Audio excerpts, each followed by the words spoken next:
Imagine 3 teenage boys accused of slaughtering 3 young children in a gruesome satanic ritual, convicted based on a coerced confession and flimsy evidence, one even sentenced to death.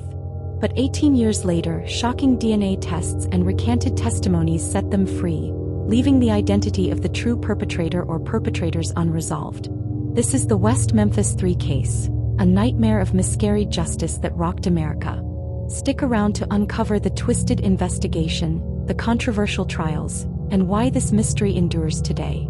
By the end, you'll question everything you thought you knew about guilt and innocence. Welcome back to the True Crime Report Cold Cases, where we dive into America's most haunting unsolved mysteries.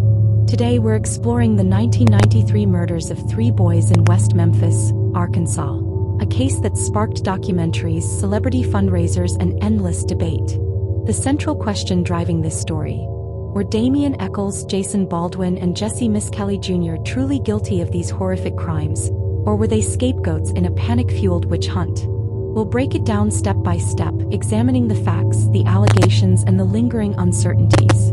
If you're into tales of wrongful convictions and elusive justice, hit that like button now and subscribe for more cold cases that keep you up at night. Let's start at the beginning, the discovery that shattered a small town. On May 5, 1993, 3 8-year-old boys, Stevie Branch, Christopher Byers, and Michael Moore, went missing in West Memphis, Arkansas. They were best friends, all second graders at Weaver Elementary School, and Cub Scouts who loved playing together. Stevie was last seen in blue jeans and a white t-shirt, riding a black and red bicycle. Christopher wore blue jeans and a white long-sleeved shirt. Michael had on blue pants, a Boy Scout shirt, and an orange and blue hat, pedaling a light green bike. Initial searches that night were limited, but by the next morning, a full effort was underway in Robin Hood Hills, a wooded area where the boys were reportedly last spotted. Around 1:45 p.m. on May 6th, a juvenile parole officer noticed a boy's black shoe floating in a muddy creek.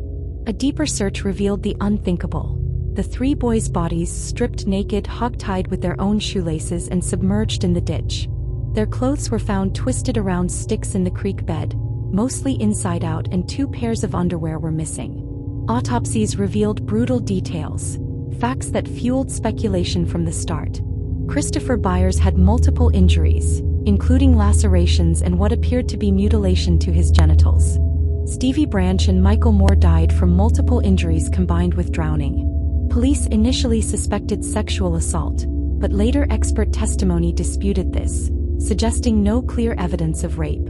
Possible biological material, initially believed to be semen, was found on a pair of pants at the scene, but later testing proved inconclusive and was not definitively linked to anyone. Prosecutors alleged the wounds were from a knife attack, possibly even castration in Byers' case, but defense experts argued they could have resulted from post-mortem animal predation. Critics have long questioned whether the assault even happened at the creek, pointing to a lack of blood at the site.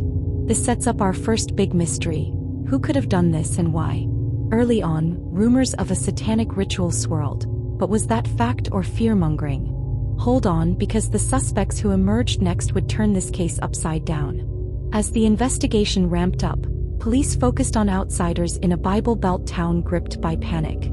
Enter the West Memphis Three: Damien Echols, 18, Jason Baldwin, 16, and Jessie Misskelley Jr., 17. They weren't close friends, but Echols and Baldwin bonded over alternative music and a disdain for local norms. Echols had a troubled background, including mental health issues like delusions and hallucinations, and an interest in occultism that made him a target. Baldwin was a good student with artistic talent. Misskelley had a reputation for fights and a low IQ of 72, classifying him as borderline intellectually disabled. No physical evidence directly linked them to the crime. Facts like 2 green threads microscopically similar to a shirt in Echols' home and a red fiber similar to a robe in Baldwin's were conceded by witnesses as inconclusive. Yet, police zeroed in on Echols early, interviewing him just days after the bodies were found. He passed a polygraph, though the examiner later claimed deceptive responses, an interpretation that has since been heavily disputed. The dramatic turning point? On June 3, 1993, after many hours in police custody, of which only 46 minutes were recorded, Misskelley confessed, implicating Echols and Baldwin. He described a satanic ritual, but his statements were riddled with inconsistencies, like wrong times of death and details that didn't match the scene. Misskelley later recanted, alleging coercion, intimidation, and veiled threats from police.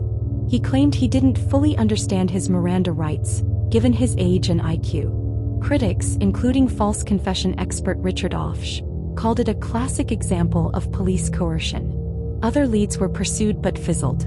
2 teens, Chris Morgan and Brian Holland, fled to California days after the murders and failed polygraphs, but no further action was taken.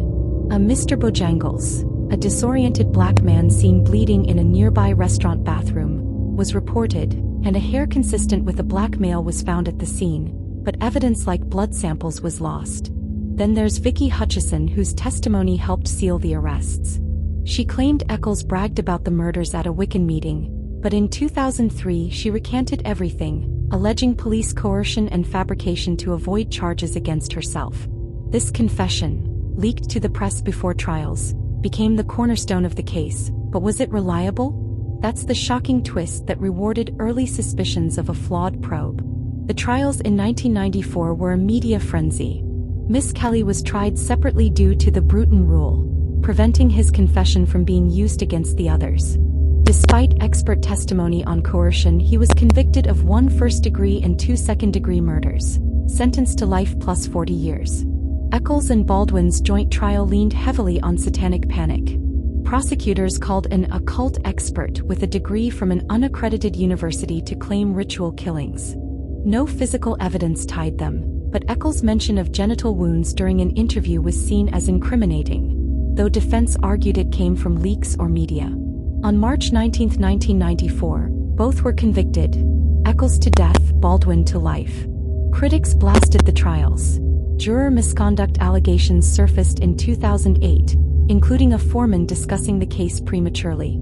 The crime scene was widely criticized as poorly secured, with evidence mishandled and outside expert assistance reportedly declined. Forensic profiler John E.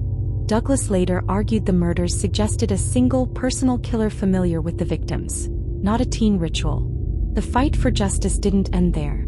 Documentaries like Paradise Lost exposed flaws, sparking celebrity support from Johnny Depp and Metallica.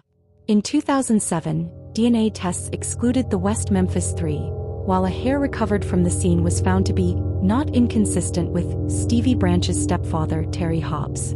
His ex-wife claimed finding Stevie's knife in Hobbs' possession and odd behavior post-murders, allegations not proven facts. More bombshells. In 2010, the Arkansas Supreme Court ordered hearings on DNA and misconduct. But in 2011, after negotiations, the three entered Alford pleas, asserting innocence while acknowledging evidence sufficiency. They were released with time served 18 years, plus suspended sentences. Prosecutor Scott Ellington cited degraded or missing evidence, witness reliability issues, and the risk posed by new DNA appeals laws as reasons for the deal, while still publicly maintaining their guilt. This was the ultimate shock. Freedom after decades, but no full exoneration. Damien Echols moved to New York, wrote memoirs, and pursued art. Baldwin aims to become a lawyer for the wrongfully convicted. Misskelley studies auto mechanics. Yet the real perpetrators remain unknown, making this a lingering cold case. So, was this a satanic panic miscarriage, or did justice prevail in a flawed way?